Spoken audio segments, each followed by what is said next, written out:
Hey, what's up guys, I'm Exteria, and in this video we're going to be talking about one of the most powerful reroll comps in the current meta that has high HP and high amounts of damage, which is Mundo Techie. This comp is actually so powerful that I actually spam a lot of firsts or even seconds with this comp, and there are some games where I lose where I get like 7 just because I didn't understand what spots to play it at. But in this video, I'm going to explain to you when is the best time to play this comp, and those spots would be the main conditions of having a belt start. The main reason why, because you can make Warmongs, which is the core item for Mundo. If you don't have belts on drop, then try to get them on carousel. Other than that, if you have 2 or more copies of Mundo and either Zyra or Seraphine because you need some sort of backline damage, this indicates that you can actually force this comp because you're pretty close to level 2s, so you could lose less HP in the long run, and you could 3-star them later when you're re-rolling for them. On top of that, you should look for reroll augments as well, or at least some sort of way to gain econ. And then like I said earlier, the strat is you want to try to get as many belt as possible for Mundo because he's going to be your main carry. It's not the mages like Zyra or Seraphine. The main carry is going to be Mundo in the early game, and then Zyra and Seraphine is going to be the carry for late game. So basically saying, just try to prioritize as much belts as you can on carousel, and then whatever leftover AP items you can put on either Zyra 3 or Seraphine 3, whichever one's level 3 at the time, and they can use anti-heal as well with mana items. So you can just build around like whatever leftovers you have. If you see the augment 1 for all, you should just force the comp because this allows you to gain 3 1-cost units, so you probably have a high chance to get either Mundo, Zyra, or Seraphine, or even Alistair. And this augment just allows your board to be even stronger than it already is because the more 1-cost you have on the board, the more powerful your board will be. For your items, your main carry is going to be Dr. Mundo, and you want to look for his core item, which is Warmongs. And you can flex around with any other belt item such as Spirit, which gives him health regen, but the con is you're kind of wasting a tier that you kind of want a mana item on your mages, which is like Seraphine or Zyra.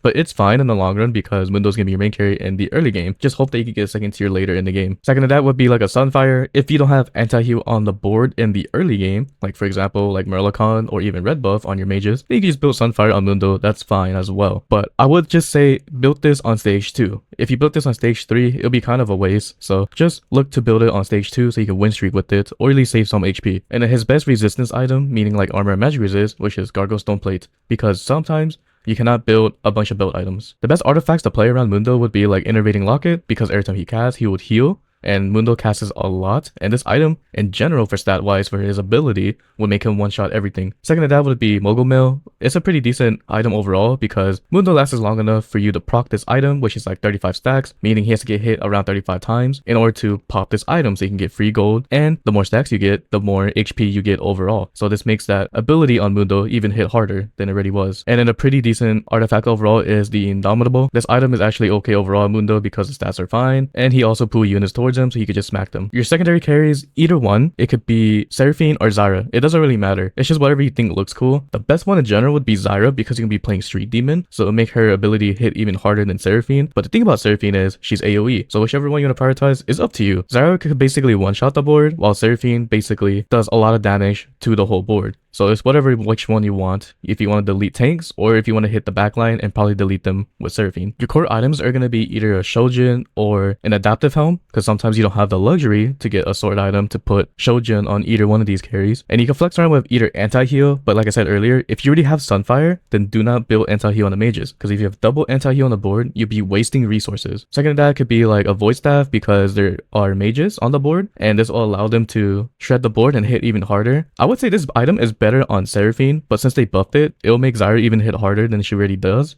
So this item would be okay on Zyra, but it's better on Seraphine because she's AoE and hits the whole board with this Void Staff. And then their best AP item overall is Jewel Gauntlet, so they could just one-shot everything. The best artifacts you could play around them would be like Malazane, so you can keep casting their ability, or you get DFG, which is a okay default AP item overall. And then lastly, it's not the best, but it's just there just because stats are pretty decent, which is Gambler's Blade, because it gives you AP, and it also gives you some sort of attack speed so they can cast more. So it's pretty decent overall. And the best emblems you could pick for this board would be a Techie emblem. For units, there's not really much to say here, but I'm going to show it in Team Builder. This is just a diagram basically to see like what you can do. And this is a Team Builder segment so you can have a better visual on how to play this comp. The best opener you can play is Mundo, obviously, with an Alistair, some sort of Bruiser, because the more HP you have, the more damage Mundo does. And then for your backlines, it could be either Seraphine or Zyra. You just choose one. It doesn't really matter. As long as like it's level 2, it'll be the best throw because they'll do more damage being level 2 than level 1. So say for example you have Zyra 2, then you throw her out. If not, if you have Seraphine 2, you just throw her out. And then at level 4, then you throw the other unit.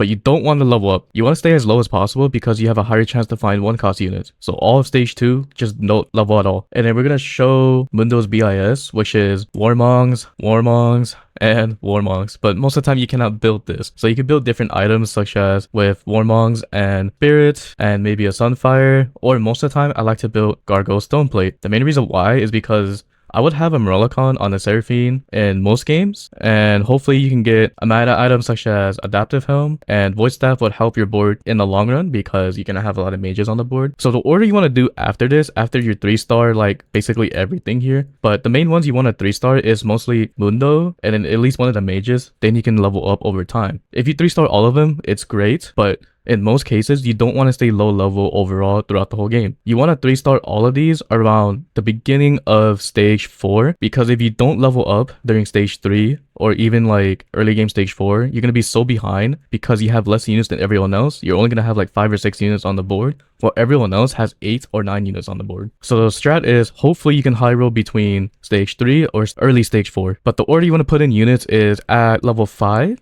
You want to throw in, personally, I like to throw in Mordekaiser because he's another bruiser and he's also a techie. Because this allows you level 6, you can flex between either throwing in +1 techie or 1 bruiser. In my opinion, I would say throw in another bruiser, it's better because it will power up Mundo even more. But if you want to throw in another techie, that's fine as well because it will power up your backline unit, Seraphine, and Zyra. And speaking of which, the BIS backline carry items is a Shojin, a Guardbreaker, and a Jewel Gauntlet. These are basically one-shot items for your backline carry.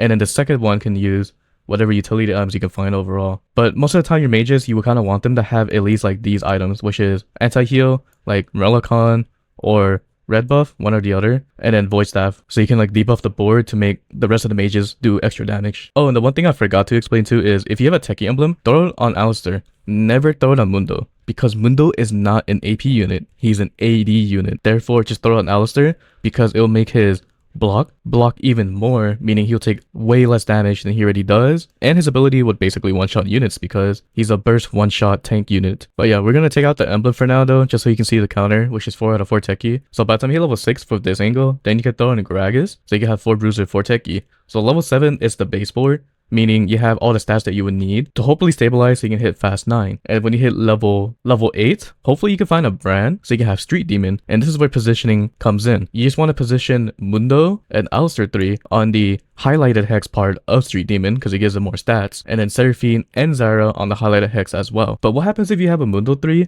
and you don't have level 3 Zyra or level 3 Seraphine? Well, it's okay because you can play brand carry instead, so that would work in the long run as well. As long as you 2-star him, he'll be doing okay damage. But in most cases, you won't have that. Like, you would want to 3-star Seraphine or Zyra overall. And then when you hit level 9, you just throw one more techie, and the best one would be Viego because he gives you a +1 golem. So this is like the base board overall. But if you already have a techie emblem on Alistair, then this will progress your board even better because you can take away one techie unit. Like, say for example, you don't have Seraphine 3, then you can just take her out. But the main units I would say you want to keep is like Bran, Zyra, because you get Street Demon with Mundo. Or you can take out Veigar, which is probably like a unit that you want to take out. Even though you're going to throw in Kubuko over this Gragas, because Kubuko is harder to find than Gragas, because it's a better upgrade. It's fine, even though you don't have the Cyber Boss, because the Cyber Boss is actually meant for Veigar. So if you do play with Veigar Kubuko, throw the Cyber Boss on Veigar. But if you have the Techie emblem, you can just take out the +1 Techie unit and then just throw in a value unit, such as either Garen, or you can throw in Zac. It's just whatever you can find that's like of value. Other than that, that's basically about it for this board. It's pretty easy. The main thing I can say is hopefully try to play Kubuko around the middle spot. If the highlighted hex for Street Demon is like around the middle, then just put Kubuko like somewhere like here or around here at least. The reason why is because his ability is AoE, so it can knock up everything. So you want to put him around the center as much as you can. For your augments, the one you want to auto click, meaning if you see it, just take it, is One for All. This augment will just power up your board even more because the more 1-cost units you have, the more power you get. And the thing about this is because you're playing 4 1-cost units, you're gonna have a lot of stats overall. And on top of that, it'll drop you a lot of 1-cost units, like 3 or 4 1-cost units off rip at the beginning. So therefore, you have a high chance to get maybe a Mundo 2 or Alistair 2 or even like Zyra, Seraphine 2. And speaking of level 2s, Starry Night is very good to force this comp because this allows you to reroll the units even easier because Starry Night has a chance to get 2 stars in your shop. So therefore you can probably get a 2-star Mundo in your shop and you can 3-star him quicker that way. Another good augment that you want to auto click would be like investment strategies. This augment allows you to gain more HP for the more gold you have invested. And cooking pot is also very powerful because you can make a techie emblem. You just get this pan on the board and plus a rod, then you can get techie on Alistair. But the other benefit is over taking a techie emblem is that you can give Mundo more HP just by putting the pot on Alistair, and the pot per round will keep giving HP to the closest unit. So you want to isolate Mundo and Alistair together so this pan could give Mundo more HP. And speaking of Mundo, Belt Overflow is one of his best augments because you gain 5 Giants belts, so therefore you can make 2 more Mongs and you have a +1 belt that you can use for whatever you want. You can use it for Melocon Fanta heal, or you can use it for Sunfire on Alistair, or you can use it just as an Alistair item overall. So this augment is just very powerful. And the augments that you get these at is for One For All, Starry Night, and Investment Strategy. They are only the first augments. So basically, they're only stage 2 augments that you can get. You can't get it from any other stages like 3 and 4. But the cooking pots and belt overflow, you can get anytime. You can get it from stage 2, 3, 4. It doesn't really matter. Just take it whenever you want. Oh wait, I was wrong about cooking pot. Cooking pot is also a stage 2 augment. I forgot. So basically, everything here but belt overflow is a stage 2 augment. And other augments that's pretty good for this comp is component buffet, because this allows you to BIS even easier, since it will give you a bunch of anvils instead of item components. So you can get a bunch of belts for Mundo and then BIS your mages overall. Big grab bag, just getting more components is really good for the current meta because we gain 2 less components overall now. Or if you want to BIS easier, Pandora's items is not bad, so you can get all the belts that you can get. Potable Flourish is pretty decent just because artifacts are strong in reroll comps overall. And if you need extra econ, Rating Gold is actually pretty good for that. It allows you to reroll, it allows you to level up as fast as you can. Good combat augments is like no scout, no pivot. Be very careful when you pick this augment because once you put the unit on the board, you cannot take them out later in the game. So you have to be very stingy on what you want to put on the board, but for the most part, this augment is actually very powerful for Mundo reroll as well. Spareling is just a good combat augment in the current meta because it gives you a lot of health regen back. And same thing with double sacrifice. Once a unit dies, it will spread all its armor magic resist to every other unit on the board, so it makes them tankier, so you can last longer to probably win that round. The augment part order you want to do is either item or reroll, so basically saying like big grab bag, or you can get like Starry Night, which is a really good reroll augment. Second to that would be like an item augment, so like any of the items that I discussed earlier. Or third could be like any combat augment. You don't have to do this specific order because some combat augments, like for example no scout no pivot or One For All, you cannot get on stage 4, you can only get it on stage 1. This is just the best ideal route that you want to do, but you don't have to follow it exactly. The playstyle you want to do is reroll it for 1 cost carries. So this means that on stage 2, decide when to win streak or lose streak. And then what I mean by that is like a hard win streak as in 5 win streak, or a hard lose streak as in 5 lose streak. The reason why you want to do 5 on stage 2, basically lose all stage 2 or win all stage 2, because you gain more econ in the long run, because the longer your streak, the more gold you get. This is the #1 rule.